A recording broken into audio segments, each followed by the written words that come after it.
Inception. I'm Steve Bunce. This is the Boxing Hour on Box Nation. Welcome. For the next hour, you'll be in my capable hands. OK, that's an enviable position for anybody to be in, and also slightly dangerous. Now, if you think we pulled out all the stops at the weekend, and we did, we had fights coming in from all over, we also pulled out all of the presenters, and we started at the Royal Albert Hall.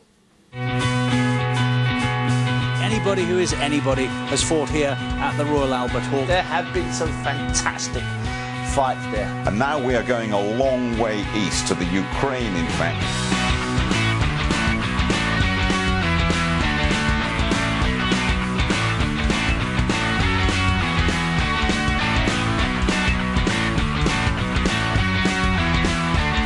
People can get hold of you on your Twitter as well? Yeah, at Steve Lillis. He's a tremendous kid. Boxers usually are, Steve. What about you? They're all lovely guys. I've seen you fight. You only started talking to me the last 2 weeks. Seen every punch thrown this weekend. Congratulations that you're still standing, by the way. Just about, Jim, just about. I mean, it's not a mime show. We're not doing mime. We're not in some French theatre.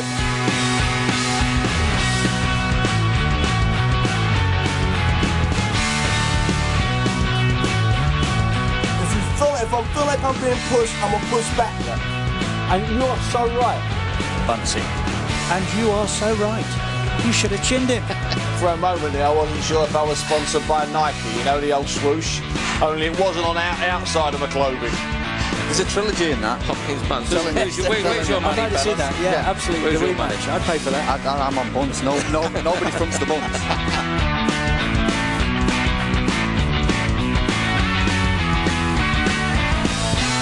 Time to go, time. Thanks very much for watching. Bye-bye. Oh, I tell you what, that was some weekend. And I'm not sure where to start with the thank yous and the throw-outs to the fighters, but I think we all agree, certainly inside this Box Nation studio outfit here at Input, we all agree that Paulie Malignaggi's victory yesterday afternoon in the Ukraine was absolutely fantastic. Now, if you think that was a busy weekend, we've got a week coming up like no other week. Not only like we've never had on this channel. I've got to tell you, I've been in the business 26 or 27 years. I started when I was about 9. And don't laugh, it was. And I can tell you now, I can't remember a week like this ever in any part of the boxing business I've been in. And this is what we've got coming up for you this week on Box Nation. I'm gonna chop his ass up, and there's 2 ways he can go. He can fall on his face, or he can fall on his back, or he can wave a white flag. Well, that's 3 ways now.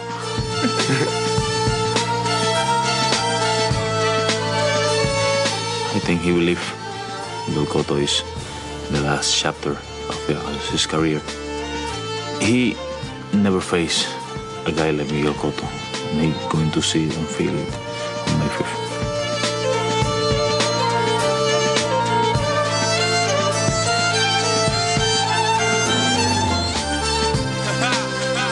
Todo en la vida tiene su momento. Lo dije en una oportunidad, lo vuelvo a decir. El hombre invencible solamente es en película.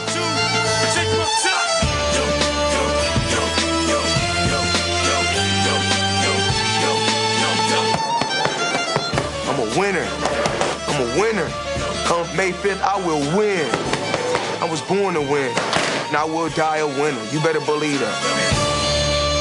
Oh yes, Money Mayweather against Miguel Angel Cotto from the MGM, live and exclusive on Box Nation this weekend. And let me just tell you something. Last time we had a big fight like this was Del Boy Chisora out fighting Vitaly Klitschko, and we built it up for weeks and weeks, and then thousands of people tried to get on, maybe 40,000 tried to get on the night. It's really tough to get on the night. Okay, in boxing history, fights have crashed from Bruno Tyson to Hatton Mayweather. There's always chaos at big fights when you're trying to subscribe late.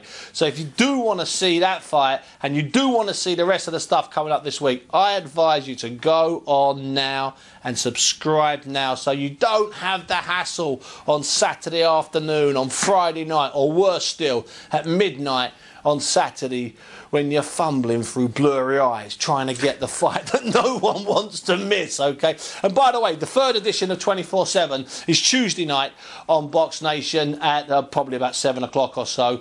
And then the final edition, the fourth one, and the fourth one's always the best, is, I'm told, on Saturday before we start broadcasting. We've got two big shows over that Saturday night. One from Germany, we'll be hearing from Captain Hook later on, and hopefully from Ola Afolabi. And then, of course, the other one being Mayweather against Cotto, and Saul Canelo Alvarez against Shane Mosley, both at light middleweight.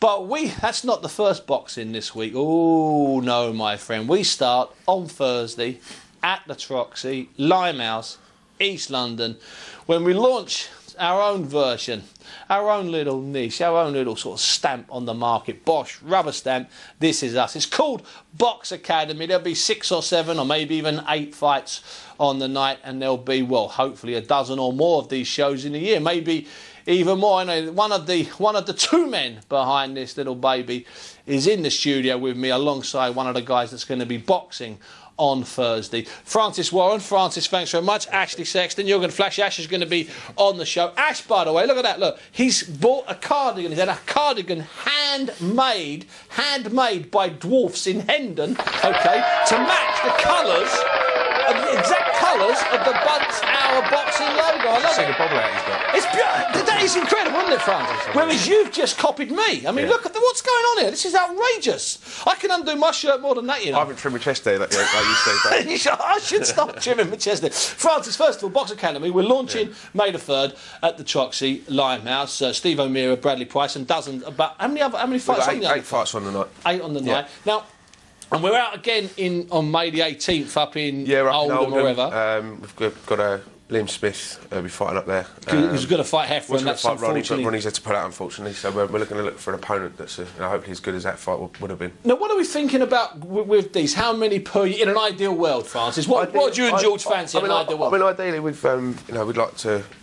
trying to get between 6 and 8 out of a season. 6 and 8, yeah. And obviously we'll try and get 3 before the end of this season, and then start again in September. And try and remake that Simmons and Tony Conquest thing that fell apart. Yeah, also. I mean, we've got that, and then there's a few other really interesting little fights that could be made, and that will elevate these guys' careers quicker than they would have done otherwise. And it's the idea that it's just you're highlighting younger guys and maybe unbeaten guys without having to have a title on the line, without having to have that sort of title. I mean, the title fights are great, but there's always sometimes a bit of criticism that comes our way that when not just our way, around everyone's shows, across the board. Where people say these titles aren't as vital and as important as maybe they used to be. So we're sort of we're listening to the public and the fans, and we're putting on competitive fights with guys we hope and we believe can go a long way in the sport. And and it's the first step on a long journey. But yeah. First now, on the subject of listening, if you want to get in touch with us tonight on the show, it's really simple, and I don't ever edit anything. If you send it in and it's not rude, I will in fact read it out if I get the time. You can get me on Twitter, which is @BigDaddyBunce, or you can reach me direct here, and the email is bunce@boxnation.com. Now, Ash, you're on the bill here, and you're sort of stuck between weights at the moment, aren't you? You're going to go up to Superfly. Yeah.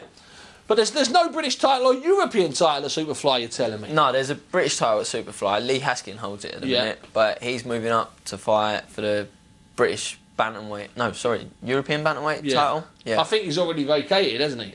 I'm not sure, but so. if he's vacated the British, then the British is open, so you could have me and Paul Butler or me and Luke Wilton or something like that. I'd love to jump in. Yeah, in fact, Luke Wilton's been texting and tweeting the show saying that he needs, he deserves a shot, and that's fine. If you've got a chance to get one, that'd be no problem. If I'm sure Francis would be up for sorting that out. Yeah, absolutely. It's a great fight, and as would be Ashley and Paul Butler. I That's a great now, fight. Flash, you had that name Flash, you're still using Flash, but you're calming down a little bit. I mean, you're just a little bit low-key. I mean, I've had you in before and you're bouncing all over the place. It's not because you've got second row boy there, is it, next to you? I've got to behave next to my promoter. It doesn't work because what we're going to do in a minute, we are going to have a bit of a sort of fitness challenge. Don't worry, we're not going to be doing sit-ups and crunches, but we're just going to have a comparison. But before that, by the way, Billy Joe Saunders he said that, oi, Buncey, tell Ash to bin that rainbow. So anyway, you've been. I'll tweet him when I get off the show. Make sure you do. Yeah, make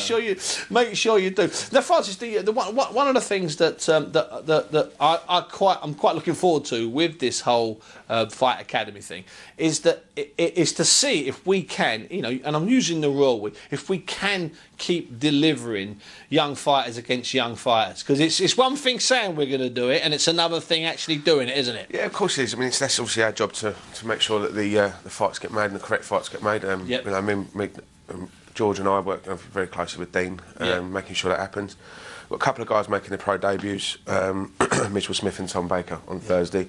So they've obviously got to have a pro debut fight, which so he's going to be, but yeah, I mean, as the concept develops and as we we get further and further down the line with it, it's going to get better and better and stronger and stronger. Because one of the things that I've noticed recently is that we've that inside this whole Box Nation group, we've got a lot of fighters at the moment. I mean, we can do. I mean, we did in October, November. We did all those shows with basically different fighters, every other week, and we did it for an awful long time. So you've got to keep them all busy, and that's obviously part of the reason why you're going to the Northwest. And where might be coming up after that? Because Bradley Saunders obviously wants to take us up to that area. Bradley was grabbed hold of me after his fight on Saturday night, and he said, let's do something up in the north, in the northeast. Yeah, northeast. Right? You said northwest. That's confusing. Yeah, I think good done me. I think there's a great stable of kids up in Liverpool now. Yeah, Billy Nelson's got some great fighters up in Scotland. So we can go to Glasgow with it. We can go to Cardiff with it. So. There's all sorts of areas we can start doing this. Actually, in an ideal world, how many times a year would you like to box? I mean, you just. I said this to Mickey Elliott, my manager, yesterday. I fight every week if he can get me a fight. See, the problem with Mickey is he's got 793 boxers on his books. I mean, I saw him the other day. I was talking to him the other day, and he just put like 5 or 6 Latvians in different hotels that were boxing. There were 13 shows in Great Britain last weekend between Thursday and Sunday. 13 professional shows. There's never been a weekend like it. I've done my research ever. Well, it's definitely shows boxing's still on the way up, isn't it? And most of them, I think, were if not sellouts, big houses, solid houses. The crowds are still, still coming in, week out. Now, one thing that I want to talk to you about, and you missed it, Ash, because you weren't there, I don't think, on Saturday. The Royal Albert Hall the other night. There's something special about that venue, and it looked to me, Francis, talking to people going in and reading people on Twitter said that people went because it was the Royal Albert Hall. Yeah. The fact that there was a few fights on was not irrelevant, but that wasn't the main reason they went. Yeah, I mean, ordinarily, if your world title fight comes off the card, as promoters we're a bit worried about it, but because we know we have Billy Joe, and it's the Royal Albert Hall, so we knew what we had to back it up.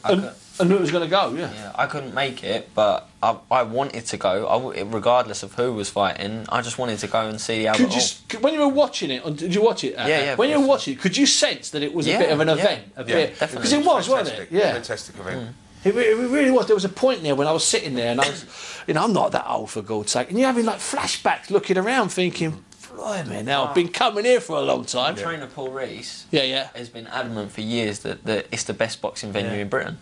No, I tell you what, it reminded me why I used to think that, and I tell you what, I can see it being very short. Won't be very long before I suddenly start thinking that again. Listen, stay there. I'm in the studio with Francis Warren and also with Flash Ash Sexton, who is toned things down a little bit, but not in the cardigan department, as you can see. You're a team player. Francis, do we have tickets left on the door for Troxy? Still available? Still a few left online. Go to frankmoran.com and just follow the links. And a few innovations on the night, slightly different sort of we've got a DJ. We've got a DJ playing on the night throughout the evening. Had DJ Alex P, who was big guy back in the day in the 90s in Ibiza.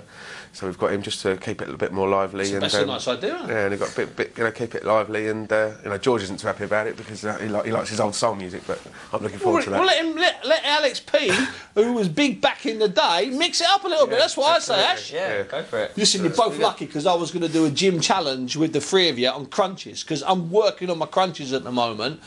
Trust me, I'm up to air crunches. I can do hundreds. Boxes of Captain Crunch don't count. Captain Crunch don't count. No, the Captain Hook counts. Yeah. Listen, Francis, thanks very much. Ashley Sexton, thanks so much. Ash, we'll see you on Thursday night and we'll see you, but we'll grab hold of you if we can, maybe before the fight, just for a couple of seconds. Is that right? And also grab you at ringside again. Thanks for coming in tonight. Now, if you tuned in and you're expecting Gary Neville and you're expecting that match, you're on the wrong channel, but stick with me anyway. Sky Plus that, watch these adverts, see you in a second.